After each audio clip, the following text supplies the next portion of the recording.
یہ محفل کو عظیم المقصد بنایا جا سکتا ہے اگر اس میں پیغام عظیم دیا جائے تو۔ نہیں سمجھ آیا؟ ہیں جی، تو جتنا بڑا پیغام ہوگا اتنی بڑی ہماری بیٹھک مضبوط ہوگی، اتنی بڑی محفل مضبوط ہوگی، اتنی ہماری مجلس مضبوط ہوگی۔ تو کوشش کریں گے کہ اللہ تبارک و تعالیٰ کے قرآن کریم کا کوئی ایک آدھ مسئلہ میں سمجھانے میں کامیاب ہو جاؤں، آپ سمجھنے میں کامیاب ہو جائیں۔ اللہ تعالیٰ نے قرآن کریم میں ارشاد فرمایا هو الذی ارسل رسولہ بالہدی ودین الحق، میں وہی ہے وہ ذات جس نے اپنے رسول کریم علیہ السلام کو حق کے ساتھ بھیجا، لیظہرہ علی الدین کلہ، اللہ تبارک و تعالیٰ نے حبیب کریم صلی اللہ علیہ وآلہ وسلم کی آمد کے مقصد کو بیان فرمایا۔ میں میرے حبیب علیہ السلام اس لیے آئے ہیں، اس لیے میں نے بھیجا انہیں تاکہ میرے حبیب جو ہیں اللہ کے دین کو باقی تمام دینوں پر غالب کر دیں، تمام دینوں پر غالب کر دیں۔ جتنے بھی جس بھی عقیدے کو، نظریے کو لوگ دین کہہ رہے ہیں نا، ہر ایک دین جو ہے وہ مغلوب ہو جائے، اللہ کا دین غالب آ جائے۔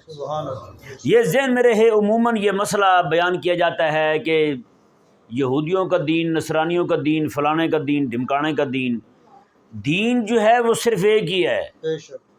سمجھ آیا مسئلہ؟ دین صرف ایک ہی ہے، اور وہ آدم علیہ السلام لائے، وہی موسیٰ علیہ السلام لائے، وہی نوح علیہ السلام لائے، وہی ابراہیم علیہ السلام لائے، وہی میرے آقا علیہ السلام لائے۔ دین میں کوئی تبدیلی کوئی نہیں، دین میں کوئی نسخ کوئی نہیں۔ نسخ، منسوخ چیز وہ ہوتی ہے جو شریعت میں ہو، جو مذہب کے ساتھ تعلق رکھتی ہو، یعنی عبادت کے طریقے۔ حکم آ گیا جناب، جیسے رمضان المبارک، میرے آقا علیہ السلام پر رمضان کا مہینہ آنے سے پہلے لوگوں پر جو روزہ تھا وہ رات کے وقت بھی روزہ، ہاں جی، مغرب میں روزہ کھول لیا تو کھول لیا، اگر مغرب میں نہیں کھول سکا، سو گیا ہے، تو پھر روزہ آگے سے شروع ہو گیا۔ اللہ تبارک و تعالیٰ نے اس امت کے لیے آسانی پیدا فرما دی کہ میں مغرب کے وقت کھول لیا تم نے، پھر صبح تک تمہارا روزہ جو ہے وہ افطار کی صورت رہے گی، تم کھاتے پیتے رہو، مزے کرو، ہاں جی، صبح کے وقت پھر تم ساری کھاؤ، روزہ رکھ لو۔ یہ آسانی اللہ تعالیٰ نے اس امت کو عطا فرمائی۔ اسی طرح کر کے اور بھی بہت سارے احکامات ہیں جو پہلے کچھ اور تھے، ہماری شرع مبارکہ میں اللہ تبارک و تعالیٰ نے ان کی جگہ اور احکامات دیے۔ تو نسخ جو ہے وہ صرف اور صرف شرعی احکامات میں ہوتا ہے، فقہی احکامات میں ہوتا ہے۔ عقائد میں نسخ نہیں ہوتا۔ جیسے مثال کے طور پر عقیدے میں نسخ نہیں ہے۔ کیسے؟ حضرت آدم علیہ السلام تشریف لائے، آپ نے کہا کہ اللہ ایک ہے، اللہ ایک ہے، بتائیں اس عقیدے میں کوئی تبدیلی آئی؟ آدم علیہ السلام سے لے کر میرے آقا علیہ السلام تک عقیدہ یہی ہے، عقیدہ یہی ہے، عقیدے میں کوئی تبدیلی نہیں آئی۔ آدم علیہ السلام نے فرمایا کہ قیامت آئے گی، وہی نوح علیہ السلام نے فرمایا، وہی موسیٰ علیہ السلام نے فرمایا، وہی ابراہیم علیہ السلام نے فرمایا، وہی اسحاق علیہ السلام نے فرمایا، وہی اسماعیل علیہ السلام نے فرمایا، وہی میرے آقا علیہ السلام نے فرمایا، وہی قیامت تک آنے والے اہل حق جو ہیں یہی بات کرتے رہیں گے۔ قیامت آئے گی اور قیامت آنے والی ہے، اب قرب قیامت کے دور میں ہم جو ہے وہ پہنچ چکے ہیں، تو اس عقیدے میں کوئی تبدیلی نہیں ہے۔ تو دین جو ہے وہ ایک ہی ہے، دین ایک ہے، دین میں کوئی تبدیلی نہیں ہے۔ تو اب یہودیوں کا دین، نصرانیوں کا دین، نہیں، نہ یہودیوں کے پاس دین ہے نہ نصرانیوں کے پاس دین ہے۔ ہاں، موسیٰ علیہ السلام کے پاس دین تھا، ان کے ماننے والوں کے پاس دین تھا، بعد میں یہودیوں نے اسی کا حلیہ بگاڑ دیا تو ان کے پاس دین نہیں رہا۔ دین اللہ تبارک و تعالیٰ نے حبیب کریم علیہ السلام کو عطا فرما دیا، اور میرے آقا علیہ السلام کے صدقے میں دین جو ہے وہ آقا علیہ السلام کی امت کے پاس ہے۔ اسلام کی بات کر رہا ہوں، ہیں جی، گو کہ لفظاً ان کے مذہب کو دین کہہ دیں گے وہ ایک الگ بات ہے۔ حقیقت میں دین اسلام پوری کائنات میں جو اللہ تعالیٰ نے آدم علیہ السلام کو عطا فرمایا تھا، جو موسیٰ علیہ السلام کو عطا فرمایا تھا، جو عیسیٰ علیہ السلام کو عطا فرمایا تھا، وہی میرے آقا علیہ السلام کو عطا فرمایا۔ اس کی صحیح صورت اگر کسی کے پاس پوری اس کائنات میں، اس آسمان کے نیچے کسی کے پاس ہے تو میرے آقا علیہ السلام کی امت کے پاس ہے۔ خلاق کائنات نے ارشاد فرمایا کہ حبیب کریم علیہ السلام جو ہیں، آپ کے آنے کا مقصد یہ ہے کہ حبیب کریم علیہ السلام اللہ کے دین کو باقی جو مذاہب باطلہ ہیں ان پر غالب کر دیں، یعنی باقی جو جھوٹے مذہب والے لوگ ہیں وہ بھی کوئی کام کرنا ہو تو وہ ہم سے پوچھ کے کریں، میرے حبیب کی شریعتی اجازت سے کریں۔ ہاں حبیب کریم علیہ السلام کی شریعت کیا اجازت دیتی ہے، کیا کر سکتے ہیں کیا نہیں کر سکتے، ہیں جی یہ یعنی کہ حکومت جو ہے وہ میرے حبیب کریم علیہ السلام کے دین کی ہوگی۔ یعنی ان لفظوں پر بھی اگر آپ ذرا غور کریں گے تو آپ پر بات عیاں ہو جائے گی کہ اللہ فرماتا ہے کہ یہ دین غالب آ جائے اور باقی جو مذاہب ہیں ان کے ماننے والے جو ہیں وہ سارے کے سارے مغلوب ہو جائیں، تو کیا ثابت ہوتا ہے؟ یعنی غالب کون ہوتا ہے؟ حکمران غالب ہوتا ہے نا،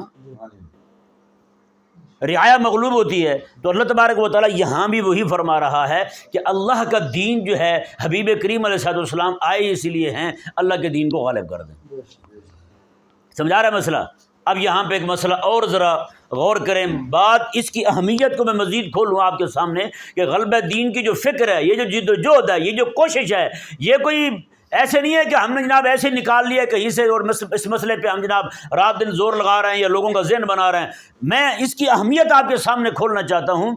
خلاق کائنات نے یہی مسئلہ غلبہ دین والا اور یہی مضمون، حافظ صاحب قبلہ بیٹھے ہوئے ہیں، قاری صاحب قبلہ تشریف فرمائیں، یہی مضمون جو ہے اگر آپ ذرا غور کریں قرآن کریم میں 3 جگہوں پر یہ بیان ہوا ہے، 3 جگہوں پر ان الفاظ میں، هو الذی ارسل رسولہ بالہدی، هو الذی ارسل رسولہ بالہدی، هو الذی ارسل رسولہ بالہدی ولو کرہ المشرکون۔ دین غالب آ جائے چاہے مشرکوں کو برا لگے، ولو کرہ المشرکون، چاہے مشرکوں کو برا لگے، میں ولو کرہ الکافرون، چاہے کافروں کو برا لگے، میرا حبیب دین کو اونچا کر کے جائے گا۔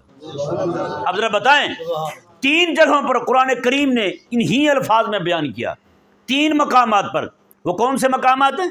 ایک سورۃ توبہ شریف ہے۔ کون سی سورت ہے؟ سورۃ توبہ شریف۔ نمبر 2 سورہ فتح شریف۔ نمبر 3 سورہ صف شریف۔ یہ 3 صورتیں ہیں۔ ان 3 صورتوں کے اندر یہی آیت مبارکہ اسی مضمون کو بیان کر رہی ہے کہ خلاق کائنات ارشاد فرماتا ہے میں نے اپنے حبیب کو اس لیے بھیجا ہے تاکہ میرا حبیب جو ہے میرے دین کو تمام مذاہب سے اونچا کر دے، غالب کر دے اللہ تبارک و تعالیٰ کے دین کو۔ اب ذرا ہم غور کریں، یہ 3 مقامات پر 3 صورتوں میں اللہ تبارک و تعالیٰ نے یہ مضمون بیان فرمایا۔ ان 3 صورتوں میں بیان ہونے کا مقصد کیا ہے، اس کی حکمت کیا ہے، وہ میں اور آپ ذرا غور کرتے ہیں۔ آپ توجہ فرمائیں گے تو انشاءاللہ میں سمجھانے میں میرے لیے آسانی ہوگی، آپ غور سے سنیں گے تو آپ کے لیے آسانی ہوگی۔ پہلی سورۃ توبہ ہے۔ کون سی ہے؟ سورۃ توبہ ہے۔ سورۃ توبہ میں بیان ہوا مضمون کیا مطلب ہے؟ غلبہ دین کی بات سورۃ توبہ میں، غلبہ دین کی بات کس صورت میں آ رہی ہے؟ سورۃ توبہ میں آ رہی ہے۔ یعنی اللہ تبارک و تعالی نے اشارہ اس بات کی طرف دیا، فرمایا کہ تم کفر سے، شرک سے، لا دینیت سے، طاغوت کی حکومت سے انکار کر کے توبہ تم کر لو، دین کا غلبہ تمہیں دے دوں گا میں۔ بہت بڑی بات ہے۔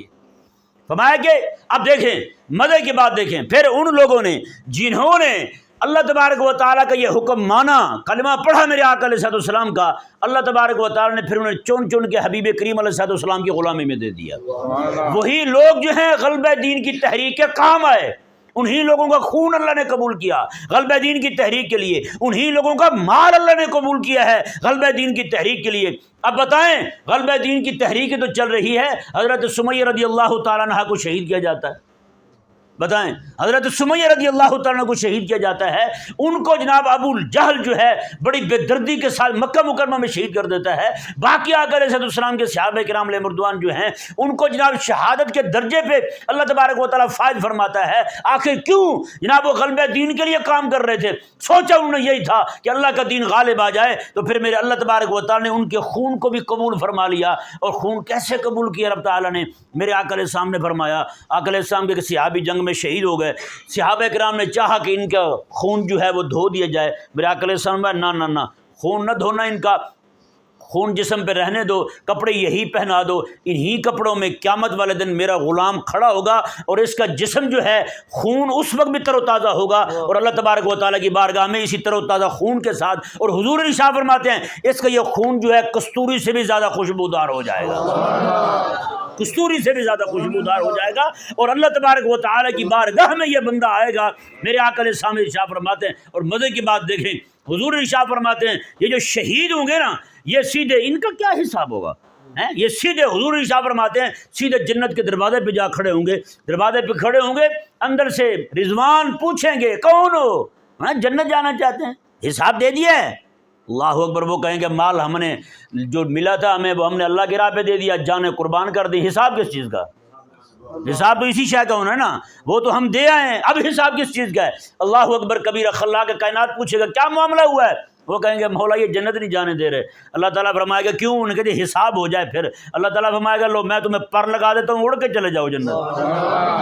اور یار رب ان کو بھی تو کہہ سکتا ہے ان کو جانے دو جنت, لیکن اللہ تعالیٰ پر کیوں لگا رہا ہے؟ وہ اللہ تبارک و تعالیٰ قیامت والے دن شہیدوں کی شان دکھانا چاہتا ہے. شہیدوں کی شان دکھانا چاہتا ہے کہ شہید لوگ جو ہیں اللہ تعالیٰ کی طرف سے ان کو کیسا اعزاز ملے گا. یہ وہ لوگ ہیں جن کا خون اللہ تبارک و تعالیٰ نے اپنے دین کے غلبے کی تحریک کے لیے قبول فرمایا تھا. جی اب دیکھیں, اندازہ لگائیں ذرا. پھر ان لوگوں نے جناب شرک سے توبہ کی, کفر سے توبہ کی, طاغوت کا انکار کیا, اللہ تبارک و تعالیٰ بتوں کو نکال باہر پھینکا, اللہ تبارک و تعالیٰ کے کعبے کے سامنے رب کو سجدہ کرنے والے بن گئے. جی کہاں بتوں کو سجدہ کرنے والے تھے, کہاں رب کو سجدہ کرنے والے بن گئے, کہاں بتوں کو ماتھا ٹیکنے والے تھے, کہاں رب تبارک و تعالیٰ کی بارگاہ میں اپنی پیشانی سجدے میں جھکانے والے بن گئے. خلاق کائنات نے ان کو یہ انعام عطا فرمایا, ان کی جانوں کو بھی, ان کے مالوں کو بھی, ان کے ایک ایک شے کو اللہ تبارک و تعالیٰ نے اس عظیم تحریک کے لیے قبول فرما لیا. سمجھ آ رہا ہے مسئلہ؟ توبہ یہ ہے جس طرح انہوں نے توبہ کی ہے. پیارے بھائیوں آج ہمیں بھی توبہ کرنے کی ضرورت ہے. یار دیکھیں نا, ان کے لیے توبہ کرنا زیادہ مشکل کام تھا, ہمارے لیے مشکل نہیں ہے. ان کے لیے توبہ کرنا بہت مشکل تھا. وہ کیسے؟ وہ مشکل میں بتاتا ہوں آپ کو وہ مشکل کیا تھی. وہ لوگ جو ہے نا حبل کو, لات کو, عزا کو, منات کو خدا مانتے تھے. اب دیکھیں مثال کے طور پر مجھے کوئی کہے آپ جناب اپنی بازو کٹوا لو یا پھر اپنا خدا چھوڑ دو, بتائیں میرے لیے آسان کیا ہے؟ بازو کٹوانا آسان ہے نا, رب چھوڑنا تو آسان نہیں ہے نا. سمجھ آ رہا ہے مسئلہ؟ رب چھوڑنا مشکل کام ہے. جی کوئی مجھے کہے کہ ہاں جی اپنا موبائل مجھے دے دو یا پھر رب کو چھوڑ دو, تو کون سا کام میرے لیے آسان ہے؟ موبائل دینا آسان ہے نا, رب چھوڑنا تو مشکل ہے. رب چھوڑنا, رب تو نہیں چھوڑا جا سکتا. لیکن اللہ اکبر کبیرہ, آپ ذرا غور فرمائیں, محبوب علیہ السلام کے وہ صحابہ جو جناب اسلام لانے سے پہلے اس جناب کام میں مبتلا تھے, ہیں جی انہوں نے تو اپنے رب چھوڑ دیے یار. وہ جن کو خدا مانتے تھے ان کو چھوڑ دیا انہوں نے. بڑا مشکل کام تو ان کے لیے تھا. یہ تو ہم بتوں کو جھوٹا کہہ رہے ہیں نا, انہوں نے بعد میں جھوٹا کہنا شروع کیا. پہلے تو سجدہ کرتے تھے ان کو, پہلے تو ان کو خدا کہتے تھے. انہی بتوں کے دفاع کے لیے انہوں نے جنگیں لڑی تھی کئی سارے لوگوں نے. لیکن اللہ اکبر کبیرہ, خلاق کائنات نے ان کو جب ان کے دلوں میں اسلام کا نور پہنچایا رب تبارک و تعالی نے, انہوں نے پھر اپنے خدا ہی چھوڑ دیے جھوٹے. ان پہ لعنت بھیجی, گھسیٹ گھسیٹ کے باہر پھینک رہے تھے ان کو جناب. تو ان کے لیے توبہ مشکل کام تھا, ہمارے لیے آسان ہے. ہم نے کیا کیا ہے, انہوں نے کیا کیا ہے اور ہم نے کیا کیا ہے. انہوں نے توبہ کی, اللہ نے توفیق دی. آج مجھے اور آپ کو, ہم لوگوں کو اس وقت امت مسلمہ کو توفیق نہیں ہو رہی. کیوں نہیں ہو رہی؟ ہمارے اوپر نظام کفر مسلط ہے, ہمارے اوپر طاغوت کا نظام مسلط ہے. ہمارے دلوں میں کفر کی محبت آ چکی ہے, ہمارے دلوں میں طاغوت کی محبت آ چکی ہے, ہمارے دلوں میں طاغوتی نظام جو ہے اس کی محبت آ چکی ہے. طاغوتی نظام کو ہم چلانے والے, طاغوتی نظام کے دفاع ہم کرنے والے, طاغوتی نظام کو بچانے والے ہم ہی ہیں. اور کون ہے بتائیں یار؟ ہم چلا رہے ہیں نا کفر کے نظام کو. آج دیکھیں ذرا پوری دنیا کے اندر مسلمان کو نعوذ باللہ من ذالک ایک فٹ بال جتنی بھی قدر کو نہیں مسلمان کی. پوری دنیا میں جہاں بھی کافر چاہتا ہے جناب, ادھر سے کوئی جناب ٹھوکر مارتا ہے, پاؤں کی ادھر سے ٹھوکر مارتا ہے. مسلمان بیچارے کوئی ادھر بہا جا رہا ہے, کوئی ادھر بہا جا رہا ہے. آج کی بات ہے, کمال عدوان نام کا ہسپتال غزہ کے اندر, پورے ہسپتال میں کیا کیا ان ذلیلوں نے, یہودیوں نے, ہیں جی وہاں پہ حملہ کیا ہسپتال پر. وہاں جتنی دوائیاں پڑی تھی ساری دوائیاں اٹھا کے ضائع کر دی. جتنے ڈاکٹر تھے, طبیب تھے, سب کو پکڑ کے گرفتار کر لیا ہے. اور جو ہسپتال کا جو ڈائریکٹر تھے شیخ ابو صفیہ, ان کے بیٹے کو ان کے سامنے کھڑے کو گولی مار دی ہے. ہیں جی بیٹے کے سامنے, باپ کے سامنے نوجوان بیٹے کو گولی مار دی ہے. باپ نے وہیں پہ جنازہ پڑھایا ہے, ہسپتال سے دھواں اٹھ رہا تھا. عجیب منظر ہے یار. باپ جنازہ پڑھا رہا, جنازہ پڑھا کے جیسے نکلے فوراً انہوں نے پستول سیدھا کیا ہے, اسے بھی گرفتار کر لیا. مریض جو بیمار پڑے تھے ان کو ویسے پھینک دیا, انہوں نے کہا پڑے رہو تم. یہ مسلمان کی اوقات ہے, یہ مسلمان کی قدر ہو چکی ہے آج. وجہ کیا ہے؟ وجہ یہ ہے کہ ہم نے جناب نظام طاغوت سے وفا کی ہے، ہم نے جناب کفر کے ساتھ محبت کی ہے۔ میرے آقا علیہ السلام کے صحابہ کرام علیہ مردوان جو ہیں انہوں نے کیسے جناب توبہ کی تھی، ہر ایک چیز سے توبہ کر کے اس راہ پہ آئے تھے۔ میرے اللہ تبارک و تعالیٰ نے انہیں پھر وہ استعلاء عطا فرمایا، وہ رفعتیں عطا فرمائیں، وہ بلندیاں عطا فرمائیں کہ 3000 بندے لے کر کے حضرت خالد بن ولید رضی اللہ تعالیٰ عنہ 2 لاکھ کی فوج سے ٹکرا جاتے ہیں۔ 2 لاکھ کی فوج سے حضرت خالد بن ولید رضی اللہ تعالیٰ عنہ اکیلے صرف 3,000 بندے 2 لاکھ فوج سامنے ان کے ساتھ ٹکرا جاتے ہیں۔ حضرت خالد بن ولید رضی اللہ تعالیٰ عنہ پورا ہفتہ جنگ رہتی ہے، پورا ہفتہ جنگ رہتی ہے، اللہ اکبر کبیرہ، ان کے ہزاروں بندے جناب ان کی گردنیں کاٹ دی جاتی ہیں۔ ادھر محبوب علیہ السلام کے غلام جو ہیں پورے ہفتے جنگ کے نتیجے میں صرف 12 بندے شہید ہوتے ہیں، سبحان اللہ، 12 بندے شہید ہوتے ہیں۔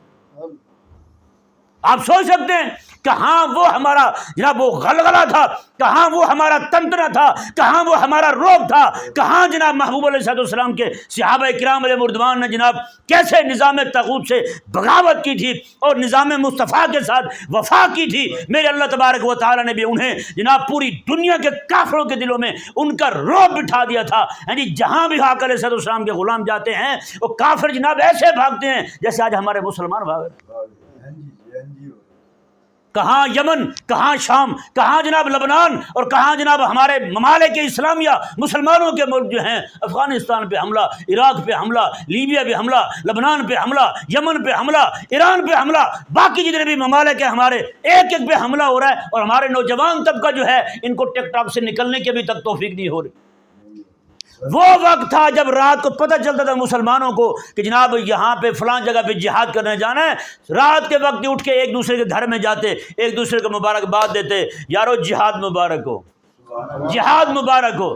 میں نے کہا جو صرف میلاد مبارک کہنے والا ہو ہیں جی اور اسی پہ جناب لنگر کھا کے راضی ہو کے نکل جائے، جلسے سے کان جھاڑے اور اٹھ کے چلا جائے، پیغام اسے کوئی میسر نہ آئے، تو بتائیں وہ بندہ جہاد مبارک کی دل کو بڑھانے والی، دل میں ہمت پیدا کرنے والی صدائیں کب سنے گا وہ؟ ہمارے ہاں میلاد میں کوئی پیغام نہیں دیا جاتا۔ میلاد کا جلسہ ہوا، لوگ آئے، جمع ہوئے، آئے بیٹھے، کھایا اور نکل گئے، چھٹی۔ سنانے والے کیا ہیں؟ وہ کہتے ہیں کہ اندھی پیسے اور کتی چاٹے، وہی حساب ہے۔ کیا دے رہے ہیں، کیا یعنی کہ کیا پکا رہے ہیں، وہ کیا کھلا رہے ہیں، وہ کیا کھا رہے ہیں، کوئی پتہ نہیں کسی کو۔ پیاروں اور محترم بھائیوں، آپ میں سے ہر ایک بندے سے پوچھا جائے گا، واللہ کہہ رہا ہوں قیامت والے دن یہ نہ ہو کہ آپ بھی پکڑ جائیں، قیامت والے دن آپ سے بھی پوچھا جائے گا، ہاں بھی بتاؤ غزہ والوں کو خون بہا تھا، آپ نے کیا کیا تھا اس وقت؟ کیا میرے پاس اتنا کافی ہے کہ میں کہوں نہیں جی میں تو اپنے بچوں کی روٹی کما رہا تھا، میرے اوپر روٹی کمانی فرض تھی، بس یہی کافی ہے ہمارے لیے؟ تو بھئی ہر بندہ جواب تیار رکھے۔ ہم جو خوشیوں کے پھول لے رہے ہیں نا، ہم جو مزے کر رہے ہیں، یہ قیامت والے دن، بچے ادھر دیکھو، میری طرف دیکھیں سارے، قیامت والے دن ہم سے پوچھا جائے گا ان کے خون کا، ہاں جی کیا کیا تھا تم لوگوں نے، کیا جواب ہوگا ہمارے پاس؟ تو خلاق کائنات نے ارشاد فرمایا، دیکھیں پہلی بار یہ جو مضمون بیان ہو رہا ہے سورۃ توبہ میں بیان ہو رہا ہے، سورۃ توبہ میں بیان ہوا، مطلب یہ ہے، اشارہ اس بات کی طرف ہے امت آج توبہ کر لے، آج توبہ کر لے، اللہ تبارک و تعالیٰ غلبہ عطا فرما دے۔ میں پوری ترتیب بیان کرتا ہوں آپ کے سامنے، سارا بیان کرتا ہوں، آپ کو سمجھ آ جائے گا۔ پہلا مقام سورۃ توبہ شریف کا، مطلب توبہ کر لیں، نظام باطل سے، نظام فرنگی سے، کافر کے نظام سے، کافر کی غلامی سے، کافر کی محبت سے توبہ کر لیں۔ اور آگے کیا فرمایا؟ دوسرا مقام کون سا ہے؟ سورۃ صف شریف۔ کون سی صورت ہے؟ سورج میں ترتیب سے بیان کر رہا ہوں، وہ والی ترتیب نہیں جو حافظوں کے ذہن میں اس وقت آ رہی ہے، نہیں جی وہ تو فلانی صورت آتی ہے، حفاظ سے معذرت کے ساتھ۔ دوسرا مقام کون سا؟ سورۃ صف۔ اور مزے کی بات دیکھیں، آپ کو حیرانگی ہوگی، پورے قرآن میں کہیں پر بھی نماز کی صفوں کا ذکر کوئی نہیں کہ نماز کے صفیں ایسے باندھیں۔ پورے قرآن میں نماز کی صفوں کا ذکر کوئی نہیں، جو نماز کی صفیں 60 سال سے بابے باندھ کے تھک گئے ہیں، سیدھی پھر بھی نہیں ہوتی۔ مولوی صاحب کہتے ہیں موڈے نال موڈا تو گوڈے نال گوڈا ملا کے تو سیدھے ہو جانا آپ ہی، میں اللہ اکبر پڑھ رہے ہیں، عجیب نظام ہے۔ ویسے ہماری صفیں نماز کی سیدھی نہیں ہو پائیں آج تک، باقی صفیں ہماری کب درست ہوں گی بھلا؟ آپ بتائیں پوری سورۃ صف جو ہے، اللہ اکبر کبیرہ، میرے رب کریم عز و جل نے پوری سورت جو نازل فرمائی ہے نا، یہ جہاد کی صف سیدھی کرنے پہ نازل فرمائی ہے، سبحان اللہ، پوری سورت نازل ہوئی پوری صورت قبلہ جہاد کی صف سیدھی ہونے پر نازل فرمائی. رب تبارک و تعالی ہم نے اکیلے نماز کی صفوں کی سیدھے ہونے کی بات کی ہے یار. جہاد کی صفیں سیدھی ہونے کی بات کب کریں گے ہم؟ کب بیان کریں گے ہم لوگوں کو؟ کب سکھائیں گے ہم لوگوں کو؟ خلا کے بیٹھے ہوئے ہیں یار, کاٹ رہے ہیں, دھون رہی نہیں تو باقی کیا بچا پیچھے؟ اب ذرا بتائیں, رب تبارک و تعالی نے پوری سورت نازل فرمائی ہاں جی, سورت صف شریف, کس بات پر؟ جہاد کے صف سیدھے ہونے پر. اور ہم نے کیا کیا ہے؟ جو جہاد کا نام لے ختم, جو جہاد کا نام لے دہشت گرد, جو جہاد کا نام لے ٹیررسٹ. ٹھیک ہے بھائی, تو تیرے جیسے ہجڑے مہنہ مخنث جو ہیں, تیرے جیسوں کی تو پھر امت کو حاجت ہی کوئی نہیں ہے یا نہیں؟ اب رب تبارک و تعالیٰ نے کیا ارشاد فرمایا؟ اب یہاں سے اشارہ کس بات کی طرف ملتا ہے؟ اشارہ اس بات کی طرف ملتا ہے امت توبہ کرے, توبہ کرنے کے بعد جہاد کی صفیں سیدھی کر لے. اگلا تیسرا مقام سورہ فتح کا ہے. رب تعالیٰ نے فرمایا میرا وعدہ ہے فتح تمہارے لیے ہے, فتح تمہارے, فتح تمہاری ہے. غور کریں تو پھر ہے نا بھائی, کب ہم لوگ جو ہے وہ بیدار ہوں گے, کب ہم لوگ جاگیں گے؟ اب میں اور آپ سب یہ بیان سنیں گے, تھوڑی دیر کے لیے ہمارے دل میں امت کے لیے تڑپ اور امت کے لیے درد پیدا ہوگا, بعد میں ہم جائیں گے سارے کے سارے کان جھاڑیں گے اور صاف ہو جائیں گے. نہ پیارے بھائیو, یہ درد جو ہے نا ہم نے اپنے دل میں بھی جگانا ہے. یہ درد جو ہے نا آگے امت میں منتقل بھی کرنا ہے. امت کے نوجوانوں کو خاص طور پر ہم نے تیار کرنا ہے اس کام کے لیے کہ وہ کہتے ہیں جی کوئی عملی اقدام پہلے ان کے ذہنوں کو تو صحیح کر لیں. کافر نے ایسا جال بچھایا ہے, امت کو مسلمان نہیں رہنے دیا. میری ایک مولوی سے بات ہو رہی تھی, میں نے کہا یار خلافت کی بات کریں. کہتے جی یہ خلافت آ جائے گی, نظام مصطفیٰ آ جائے گا, تو پھر چلے گا نظام کیسے؟ چلے گا نظام کیسے؟ نعوذ باللہ من ذالک. میں نے کہا مولوی صاحب اگر آپ دوبارہ کلمہ پڑھ لیں تو بہتر رہے گا. کہنے لگا کیوں؟ میں نے کہا جس نظام کو رب فرض کر رہا ہے آپ کہہ رہے ہیں چلے گا کیسے؟ مسلمان نہیں رہے آپ مسلمان نہیں رہے. اب ذرا اندازہ لگائیں پیارے اور محترم بھائیو, رب نظام دے, یعنی کوئی بندہ یہ کہے نماز پڑھنی بہت مشکل ہے, رب فرما رہا لا یکلف اللہ نفسا الا وسعہا, میں کسی پر اتنا زور ڈالتا نہیں جتنا اٹھا نہ سکے, تو یہ کہہ رہا ہے کہ مشکل ہے. اس کا مطلب یہ ہے کہ نعوذ باللہ من ذالک رب کا قرآن غلط کہہ رہا ہے, یہ سچا ہے. انت اصدق من اللہ, تو سچا ہے یا رب سچا ہے؟ رب تبارک و تعالیٰ فرمایا کہ یہ میں نے دین دیا ہے, یہ نظام دیا ہے, نظام مصطفیٰ دیا تمہیں, اسی کو تم نافذ کرو, اور تو کہتے چلے گا کیسے نظام؟ یہی ان کافروں کی سازش تھی کہ مسلمانوں کے دماغ سے نکال دیا جائے کہ تمہارا نظام جو ہے, دین کا جو نظام ہے, یہ کسی کام کا نہیں ہے, یہ دنیا کو لے کے چل نہیں سکتا. یار جس نظام نے 1200 سال پورے امامت کی ہو, اس نظام کے بارے میں تو آج بدتمیز اور بے ضمیر انسان آ کے کہہ رہا ہے, اور امت کے ماتھے کا کلنک بن گیا تو, امت کے لیے تکلیف کا سامان بن گیا تو, اور اتنا بزدل ہوا ہے اور اتنا بے ضمیر ہوا ہے کہ تو لوگوں کو کہتا پھرتا جناب یہ دین جو ہے یہ تو چل ہی نہیں سکتا کہیں پہ. قسم خدا کی اگر ایسا بندہ بے دین قسم کا ہوتا نا اس وقت, تو حضرت ابوبکر صدیق رضی اللہ تعالیٰ عنہ, حضرت عمر رضی اللہ عنہ, باقی جو جلہ صحابہ ہیں, انہوں نے اس کو ابو لہب سے بھی بدتر قرار دینا تھا, ابو جہل سے بھی بدتر قرار دینا تھا. کیوں؟ جو نظام لے کے میرے آقا علیہ السلام تشریف لائے ہیں, یہ بندہ کہہ رہا ہے کہ وہ نظام چل ہی نہیں سکتا, وہ دنیا کو چلا ہی نہیں سکتا. تو بتائیں اس سے بڑا بے دین کون ہے, اس سے بڑا کافر کون ہے؟ بتائیں. تو بھائی سب سے پہلے یہ جو خرابیاں امت کے ذہن میں آ گئی ہیں وہ تو نکالیں. یہ عوام کو چھوڑیں, مولویوں کا ذہن بن چکا ہے, مولویوں کا ذہن بن چکا ہے. ایک عالم ہے جی, مفتی بنا ہوا تھا, اس کے ساتھ بات ہوئی, کہنے لگا اگر ان کو دین کی حکومت آ جائے تو کیسے چلا پائیں گے؟ یہ نہیں چلا پائیں گے, کبھی بھی نہیں چلا پائیں گے. کس بیوقوف نے کہا ہے, کہ احمق نے کہا ہے آپ کو؟ یار میرے آقا علیہ السلام کے مصلی کے وارث بھی حضرت ابوبکر صدیق ہیں, اور حضور کی تلوار کے وارث بھی ابوبکر صدیق ہیں. میرے آقا علیہ السلام کے مصلی کے وارث بھی حضرت عمر ہیں, اور حضور کی تلوار کے وارث بھی حضرت عمر ہیں. یہ تلوار بھی چلائی ہے انہوں نے, مصلی بھی چلایا, دونوں کو چلایا ہوں, کہیں فرق نہیں آنے دیا. بیٹھے حضرت عمر مدینے میں ہوتے تھے, اللہ اکبر کبیرہ, ایک باہر کا وہ فارس کا ایک آیا بندہ جی, انہوں نے ایک بندہ بھیجا کے ایلچی بھیجا انہوں نے اپنا سفیر, جا کے دیکھو یار اس کا ٹھاٹ باٹ دیکھو، اس کا روب و جلال دیکھو کیسا وہ بندہ ہے، ہاں جی ذرا دیکھ کے اور ہمیں بتاؤ۔ وہ آیا جناب مدینے میں مسجد نبی شریف میں، وہاں پہ حلقے لگے ہوئے ہیں، لوگ بیٹھے ہوئے ایک دوسرے کو حلال حرام کے مسائل سکھا رہے ہیں، حضور کا دین سکھا رہے ہیں۔ آگے پوچھا تمہارا بادشاہ کہاں پہ ہے؟ انہوں نے کہا ہمارے ہاں بادشاہ تو کوئی نہیں ہوتا، ہمارے ہاں امیر المومنین ہوتے ہیں۔ کہ وہ کہاں پہ ہے؟ انہوں نے کہا وہ جاؤ باغ میں کہیں ہوں گے۔ اللہ اکبر کبیرہ، وہ باغ میں کیا دیکھتا ہے؟ ایک اینٹ جو ہے نا، مٹی کی اینٹ، کچی اینٹ، وہ سر کے نیچے رکھی ہوئی ہے، ایک بندہ سویا ہوا ہے اس طرح کر کے جناب، ہاتھ اپنا اوپر رکھ کے جناب، آنکھیں بند کی ہوئی ہیں اور لیٹا ہوا ہے۔ جا کہنے لگا حضرت اٹھیں ذرا بتائیں تو اسی امیر المومنین کہاں ہے؟ میں فقیر کو مجھے ہی کہتے ہیں، میں عمر ہوں مجھے ہی کہتے ہیں۔ اللہ اکبر کبیرہ، وہ دیکھ کے کانپنے لگا، لرزہ پر اندام ہو گیا، کہنے لگا یہ آپ؟ اللہ اکبر کبیرہ، اس نے کہا ہمارے حکمران تو اتنے سیکورٹی گارڈ، محافظ، حارس، ہر بلا آگے پیچھے، تو پھر بھی کوئی بندہ ان کو ہاتھ نہیں لگا سکتا، کوئی بندہ جو ہے نا ان تک پہنچ نہیں سکتا، تو آپ اتنی دنیا پہ، آدھی دنیا پہ حکومت کرنے والا بندہ اور جناب اکیلے سوئے ہوئے ہیں۔ اللہ اکبر کبیرہ، حضرت عمر کے تاریخی الفاظ، آپ نے میں تمہارے حکمرانوں نے ظلم کیا تمہاری عوام پر، اس لیے وہ باہر نہیں نکل سکتے، میں نے پوری دنیا میں رب کا نظام نافذ کر دیا ہے، مجھے کسی سے ڈر ہی کو نہیں ہے، مجھے کسی سے کیسے ڈر؟ یہ کون ہے جی؟ یہ وہ بندہ ہے جو میرے لجپال نبی کے مسلح کا بھی وارث ہے، میرے حبیب کی تلوار کا بھی وارث ہے۔ دیکھو بھائی، بغیر تلوار کا بھی نظام نہیں چلے گا، بغیر مسلح کے بھی نظام نہیں چلے گا۔ رومیوں نے کیا کیا؟ رومیوں نے کہا، ان کے وڈیرے نے کہا، اپنا جاسوس چھوڑا، اس نے کہا رات کو گھس جاؤ مسلمانوں میں، جا کر کے ان کو دیکھو کرتے کیا ہیں، خوراک کیا کھاتے ہیں۔ کافر خوراک دیکھتا ہے، مومن جو ہے وہ اپنا تعلق رب کی ذات کے ساتھ دیکھتا ہے۔